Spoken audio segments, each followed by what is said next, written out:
अंधेरा पूरे लेसरे में छा गया। हवा में डर का माहौल था। मेघुमी, एक जवान जादूगर, अपनी जगह पर डटा रहा। वो एक भयानक शापित आत्मा का सामना कर रहा था। हवा में बिजली कड़क रही थी। तभी एक आकृति चांदनी में नहाई हुई दियट नहीं दी। ये सतोरु गोजो था, जो एक प्रसिद्ध जुजुत्सु जादूगर था। उसके पर्सनैलिटी से आत्मविश्वास झलक रहा था। उसकी आंखें, जो आमतौर पर पट्टी के पीछे छिपी रहती थी, अब दियाटनी दे रही थीं। वे एक अलौकिक शक्ति से चमक रही थी। चिंता मत करो मेघुमी, गोजो ने कहा। उसकी आवाज शांत और आश्वस्त करने वाली थी। मैं यहाँ हूँ। उसकी उपस्थिति मात्र से ही अंधेरा दूर होने लगा। मेघुमी की आंखों में उम्मीद की किरण दियाट नहीं दी। गोजो ने अपना ध्यान शापित आत्मा की ओर लगाया। उसके होंठों पर एक छोटी सी मुस्कान खेल गई। बुरा वक्त चुना है तुमने, उसने कहा। उसकी आवाज में मजाक छलक रहा था। शापित आत्मा गुस्से में दहाड़ी। वो बड़ी तेजी से गोजो पर लंच, लेकिन गोजो बस पीछे हट गया। वह एक अद्भुत बेफिक्री से मूव। उसकी हरकतें इतनी फुर्तीली थीं कि लगभग असली नहीं लग रही थी। तुम बहुत धीमे हो, गोजो ने ताना मारते हुए कहा। उसकी आवाज में घमंड झलक रहा था।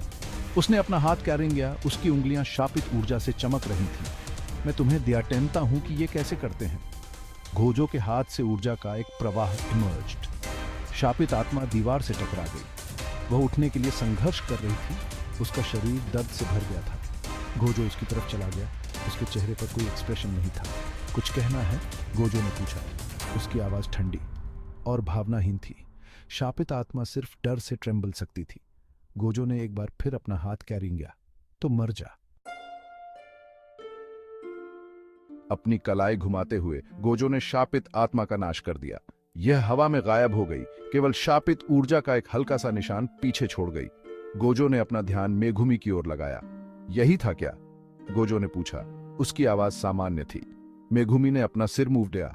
उसने लेसरे के एक कोने की ओर इशारा किया। वहां बेहोश पड़ा हुआ था यूजी इतादोरी, एक हाई स्कूल का छात्र जिसने एक पावरशाली शापित वस्तु निगल ली थी। उसने सुकुना की उंगली खा ली। मेघुमी ने समझाया। उसकी आवाज चिंता से फिल्डी हुई थी। गोजो की आंखें थोड़ी चौड़ी हो गईं। वह यूजी के पास गया और उसका ध्यान से जांच की। रोचक, गोजो मटर्ड। वह यूजी के भीतर अपार शक्ति को महसूस कर सकता था। मेघुमी आगे बढ़ा। उसका चेहरा गिड़गिड़ा रहा था। गोजो सेंसी, कृपया उसे बचा लीजिए, वह प्लीडेड। भाग 4। एक महत्वपूर्ण डिसीजन। गोजो ने यूजी की तरफ देटन। वह लड़के की मजबूत इच्छा शक्ति को महसूस कर सकता था। वह उस बोझ को भी महसूस कर सकता था जो अब यूजी उठा रहा था। ऊपर वाले उसे मौत की सजा देना चाहते हैं, गोजो ने कहा। उसकी आवाज गंभीर थी। मेघुमी की आंखें हैरानी से फैल गईं। लेकिन वह तो बस एक बच्चा है, उसने विरोध किया। गोजो ने उसे साइलेंस कराते हुए अपना हाथ कैरेंगे। मुझे पता है, उसने कहा। इसलिए मैं उन्हें एक ऐसा ऑफर देने जा रहा हूं जिसे वे मना नहीं कर कोल्ड। गोजो ने समझाया कि यूजी सुकुना की सभी उंगलियां खा सकता है। फिर वे सुकुना को एक बार और सभी के लिए हमेशा के लिए भगा सकते हैं। यह एक खतरनाक जुआ था, लेकिन यूजी की जान सेवने का यही एलिसात्र रास्ता था। यूजी धीरे धीरे होश में आते हुए मूव्ड। उसने गोजो की बातें सुनी। उसका चेहरा गंभीर था। मैं करूंगा, उसने कहा। उसकी आवाज दृढ़ थी। मैं एक जुजुत्सु जादूगर बनूंगा। भाग 5। एक जुजुत्सु जादूगर का वे। Gojo smiled. उसे यूजी से इससे कम की उम्मीद नहीं थी। अच्छा, उसने कहा, तो कम।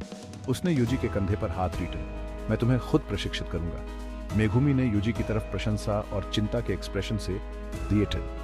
वह लाइफ्ता था कि यूजी ने एक मुश्किल रास्ता चुना है, लेकिन वह यह भी लाइफ्ता था कि यूजी इसे संभालने के लिए काफी मजबूत है। सावधान रहना यूजी, मेघुमी ने कहा। उसकी आवाज चिंता से फिल्डी हुई थी। यूजी ने हाँ में अपना सिर मूव दिया। उसकी आंखों में दृढ़ निश्चय था। वह आगे आने वाली किसी भी चुनौती का सामना करने के लिए तैयार था। गोजो ने अपनी शापित तकनीक से एक द्वार खोला। यह उनके सामने झिलमिलाता हुआ एक नई दुनिया का प्रवेश द्वार था। उसने यूजी को अंदर लाइफे का इशारा किया। यूजी ने एक गहरी सांस ली और अनजान में कदम रख दिया। भाग 6। प्रशिक्षण शुरू होता है। द्वार ने उन्हें एक भव्य इमारत के सामने उतार दिया। ये Tokyo metropolitan magic technical college था, जो उफिलते जुजुत्सु विजार्डों के लिए एक स्कूल था। गोजो यूजी की तरफ मुड़ा। उसकी आंखों में एक शरारती चमक थी। अपने नए घर में आपका स्वागत है, गोजो ने कहा। उसकी आवाज में मजाक झलक रहा था। पहले से कहीं ज्यादा कठिन प्रशिक्षण के लिए तैयार हो जाओ। यूजी घबरा गया। वह पहले से ही बता सकता था कि उसका जीवन हमेशा के लिए बदलने वाला है। स्कूल के अंदर अन्य छात्र लगन से प्रशिक्षण ले रहे थे। वे सभी अपने कौशल को नियंत्रण रहे थे, जुजुत्सु दुनिया के खतरों का सामना करने की रेडी कर रहे थे। गोजो यूजी को हॉल से होकर ले गया, उसे अपने नए सहपाठियों से इंट्रोड्यूस्ड। चिंता मत करो, गोजो ने यूजी की पीठ पर हाथ रखते हुए कहा, तुम यहाँ घुल मिल जाओगे। यूजी ने अपने नए माहौल को दयाटन व नर्वस हट और उत्साह के मिश्रण से भर दिया। एक जुजुत्सु जादूगर के रूप में उसकी यात्रा अब भी शुरू हुई थी।